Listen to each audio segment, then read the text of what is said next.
in the cities and on the farms, and things were really, really, really terrible. Speaking of, when they talk about the recession now, it's no comparison. Speaking of the farm, this is my mom and dad and my 3 older brothers. Oh, really? And my mom, she was pregnant with me when that picture was up. And Dad, as like Doris says, I don't know if Dad was a sharecropper, but he considered it his 40 acres. And then I was born in 33, and he lost it in 34. And what state was that in? Oklahoma. And he's a real Okie. And Mom died when she was 38. She was born in 1900 and she died in 38. And this is Earl. Oh, he's always the tall, skinny one in any picture. That's on the wing of the C-46.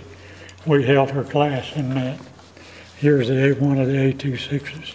And like I say, my mom died when she was 38. And she died in 38. And we left Oklahoma in 41. And Dad, he sold his wagon and team and made a down payment on a 29A model. And we run out of tires and money in Seligman, Arizona. And how'd you make it the rest of the way? Well, that's a little It's a story. long story, but it's a great story. That. Shall I tell it? Yeah. Oh, okay. All right, well, my 2 older brothers, Herb and Charlie, they were 13, 14. They had came earlier to Arvin with Annette. Considered adults at 13 with and Annette 14. Fanny They've all McCain. grown up. Her husband had got killed in the First World War, so she probably had a little something coming. So they came on to California with her, and this was right after Christmas in 1940.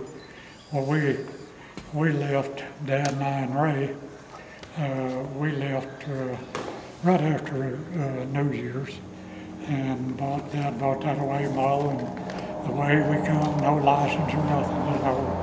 Here we come, and got stranded over there at Seligman.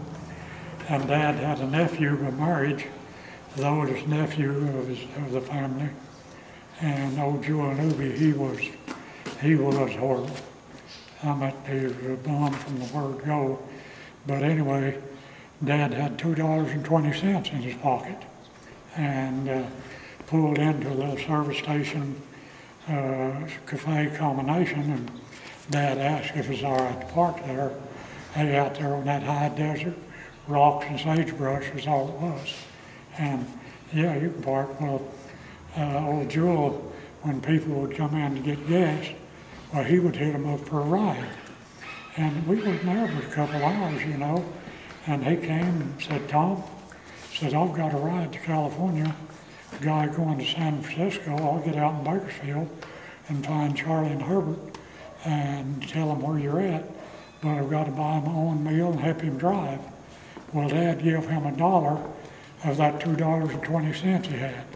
That left him with a 7 and a 10-year-old. Well, I don't remember going hungry myself, but we'd been there 3 days, and Dad was probably eating scraps that they throw away, you know, from the cafe or whatever. But he'd spent that $1.15 on Ray and I, and he had a nickel left, and he said, well, I haven't had a cup of coffee in 3 days. I'm going to go in and have a cup of coffee. And he was sitting there sipping that cup of coffee. Guy came in, says, who owns the A-model out there? Dad says, I do, thinking maybe he's going to make us move, you know, or whatever, where. And had took the seats out and had a couple of mattresses and put inside, you know, it was cold out there at night. And he says, sleeping in the car. He says, you're looking for work out there at Seligman, Arizona? Dad was the only person that knew how he felt, you know. And Mr. West, that was the guy's name.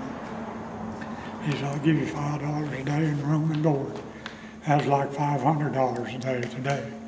And Dad said, hey, you bet I'm going to take that job, But I've got other responsibilities. So see those 2 kids out there?